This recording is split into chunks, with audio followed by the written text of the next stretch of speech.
How's it going, guys? Welcome back to Dark Days. My name is Juan, also known as Lost Tonight, and today we're going to be wrapping up a few things. We're going to be wrapping up the Shaded Woods, get the boss fight done for this area, and then probably progress through to the next little section. Now there is one important NPC here if you are doing the Hex route, and it also has access to one of the Covenants here as well.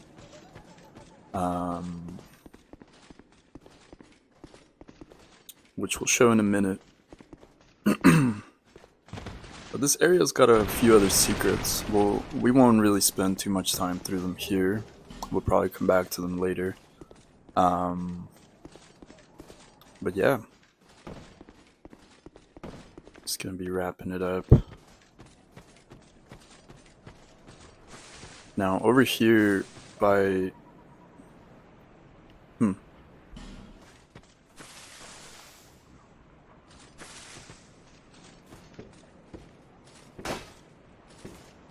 what they're talking about.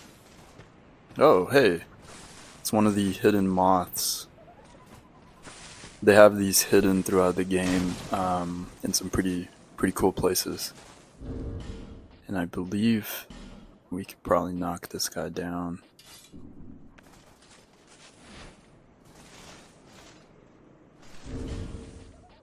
Should probably equip some arrows, huh?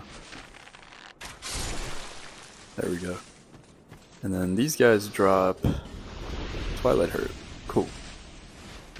And there's another one. Wow. Oh, I guess we probably should have opened up that area first. Alright, gonna put on the Royal Ring, Royal Soldier's Ring, and we're gonna get through this little path right here. So this is the way to the boss, which is Quelaag 2.0, you know. Amazing chest ahead, but beware of vile creature. You know what I'm saying? Alright, let's see. If they... Do we get an NPC summon for this fight? I don't think we do. Gorgeous view ahead, but... Yeah. You guys need to touch some grass, man. Alright, let's see. Probably try with a little bit of dark pine resin. Yeah, we don't need those. And now that we don't have the S stock, probably we'll rock the old sun ring. Why not? Alright, let's see.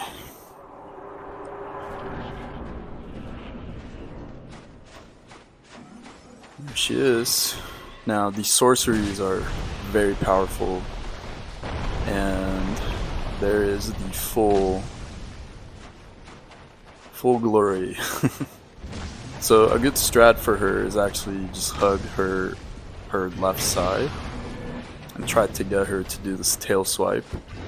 And if you stay a little, well, I totally fucked that up. If you stay a little bit too close to her human body, you'll actually miss the tails, so they won't hit you. Let me see if I can get her to do it again. Oh, that's a pretty nasty attack right there. I'll be careful with those homing soul spears. They can be pretty nasty.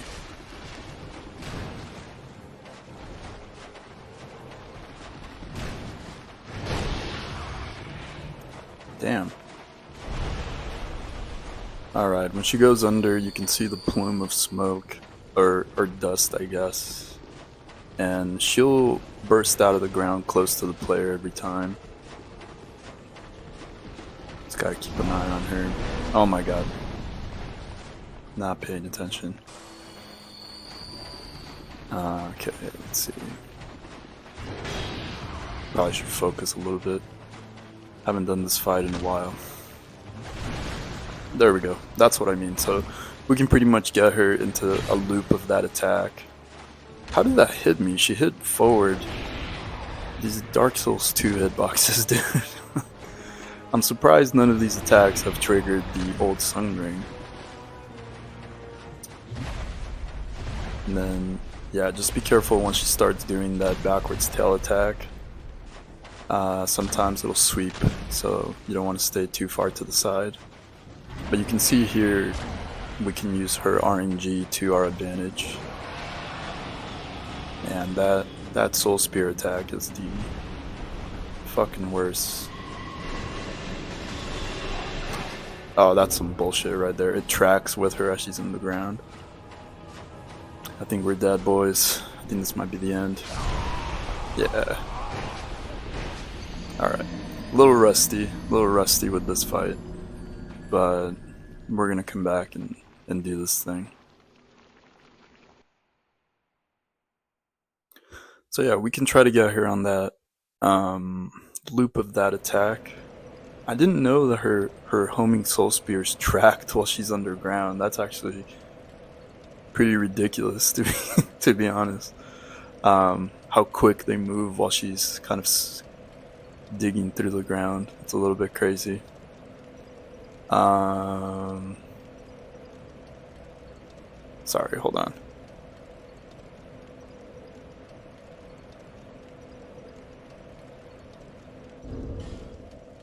Sorry about that, guys. Had a loud car passing by. I was just waiting for it to clear. But we'll try the S stock. See if we can get some of that counter damage to work for us. Put a little bit of poise.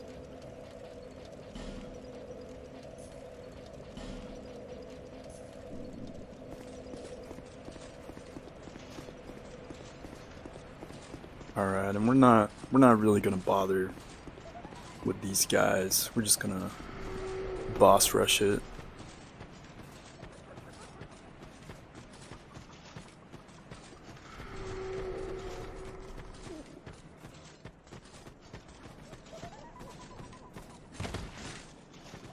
Oh. Bradley of the Old Guard. Why not? This is a phantom that we can get in a few places, but I wish that they expanded more on the NPC phantoms, the NPC summons. Because there's some pretty cool characters. Once you check out their gear, they're actually super interesting. But there's not a real, like, lore behind these guys. They're just kind of random characters. So it'd be cool if we had a little bit of context as to Bradley of the Old Guard. For example, what is the Old Guard? You know what I mean? We see him rocking that shield that can also be used as a chime. And we're gonna let him take some of the... oh shit, I guess they also hid behind it. We're gonna let him take some of the heat off of us just so we can get through this little area pretty quick. Alright, so yeah, the S stock definitely doing some crazy counter damage right now.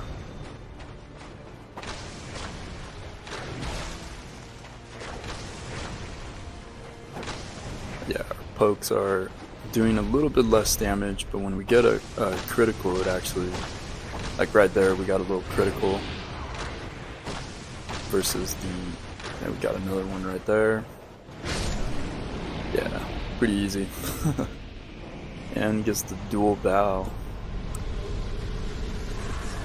Like, dude, this guy's got Sunlight Blade, he's got that shield chime. Oh, I guess we didn't get the item. So, yeah, it's kind of interesting. I wish they expanded a little more on these NPC summons, you know what I mean? I fell for the ruse. Alright. We're gonna keep it moving.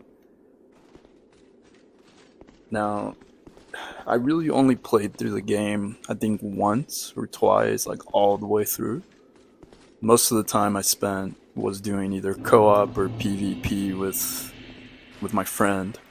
So yeah, Doors of Pharros. So yeah, from here on out, I'm kind of, it's coming back to me, but I still don't remember much about this Mastodon, which is actually, oh geez, okay. I was gonna say that we're actually doing pretty good damage, but they're also doing pretty good damage too. Nice counter damage right there. Awesome.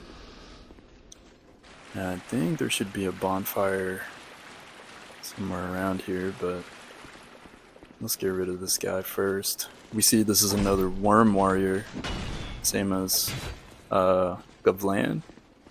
I think that was his name.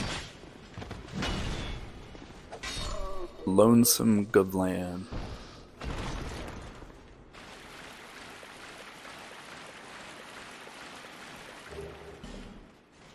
Prism Stone. Pretty cool. I think they give it to you because the area right here with this rat mouth, it's a little confusing. So Prism Stones are a good way to mark areas that you've already visited so you don't get lost. But this area, this is an area I am not familiar with at all, so we're gonna come back to it later. For now, we're gonna keep progressing this way because we do want to get to the next section, which is Brightstone Cove.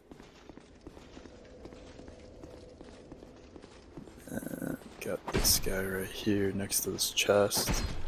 You see me backing up a bit. If you hit wooden chests a few times, they'll actually break, and the item inside will become rubbish. So, trying to not, you know, spoil the treasure by breaking the chest open. Large Titanite shard. That's pretty cool. Good to know that that's a place that you can get it. Dragon charm. Alright. And marking the light again, showing the path with a bit of light.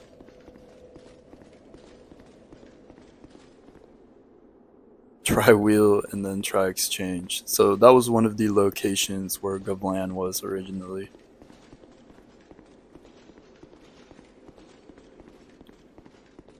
And then there's this guy.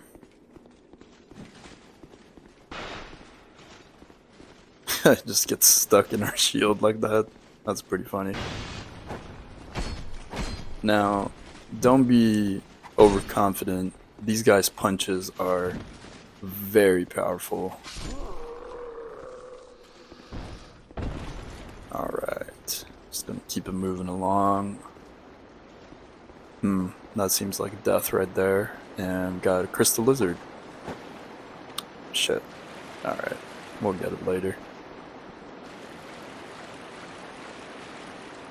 Alright, so don't want to be fighting two of them, and he won't aggro unless we bother him. So let's get rid of this guy first. Ouch. Got me with some counter damage right there. It's cool that the enemies can also get counter damage hits on you, but that's where adaptability comes in. If you have low adaptability, it's more likely that you'll get hit with a counter hit as you're trying to dodge away. So not cool at all, you know. And I don't think there's anything this way. Alright, moving right along.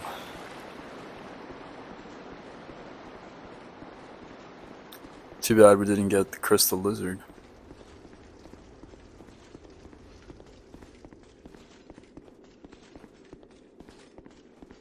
I believe this should be the end of this little path. Yeah, alright. And here is the next area of this whole branch of the world. This is actually one of the major boss areas. Brightstone Cove, Tseldora. You used to be able to light your torch on these things, but I Guess not anymore. And the bonfire's right there. I think it used to be in one of these tents, but now it's not really here anymore, which kind of odd. Oh, hello. Oh, jeez. Did not expect you to be there. Yeah, I see I'm not familiar at all. I did not know there were falconers right here. Damn, these guys move quick. Alright.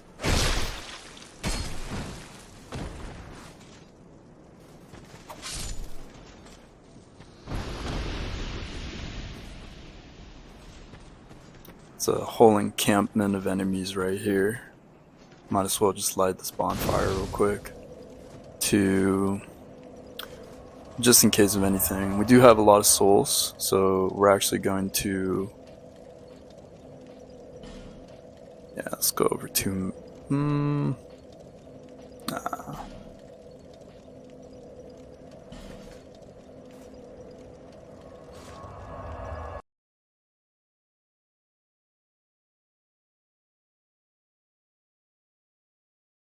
Braden Steel.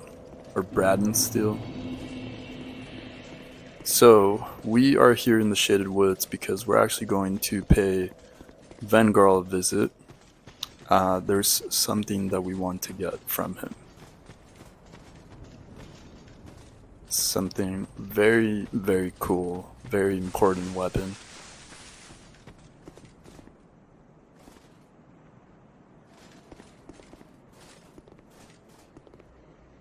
Back again. The Claymore, baby. Oh, you can actually buy an infinite number of Claymores. I'll probably get a few of these guys as well. Farewell. Alright, it's gonna be our next main weapon. Farewell. Nothing more to say. Alright, pretty sick. And there we go.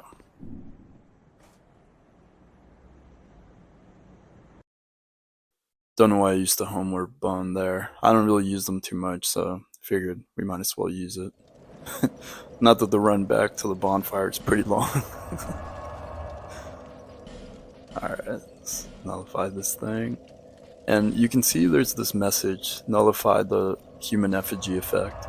So if you're playing online but you don't want to get invaded, you can burn a human effigy at the bonfire. And that will kind of restrict online play for a bit.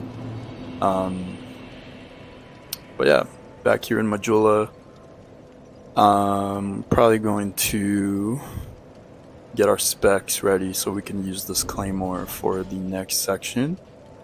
And we got Scorpion is Najka's soul. But we're not gonna get her boss weapon, so we'll probably, let's see what we need. We need 20 strength. We can definitely two-hand it. Yeah, it looks such a cool weapon. So good looking. Definitely like it a lot more than the bastard sword. Thanks for reminding me. And also what's cool is that you get a two-handed R2 that is a thrust. So just a completely better tier than the bastard sword. Oh yeah, you don't level up at the bonfires. Alright guys, we'll probably call it here. Oh, and we can see that Rosabeth moved into Majula, which is pretty rad as well. Thanks entirely to you. You even were kind enough to clothe me. The only thing I can offer. I guess while we have the souls, see she sells a few pyromancies, which we'll probably get fire orb, and then get a fire seed to upgrade the pyromancer's flame. And I think this is going to be all for today, guys. Thank you so much for tuning in to Dark Days. I hope you guys are enjoying the playthrough. I know it's pretty casual and nothing really too crazy, but I am having a lot of fun kind of returning to this game, and even though it's a bit bittersweet, it's very enjoyable as well. So yeah, thanks for watching, and we'll pick it up in the next episode.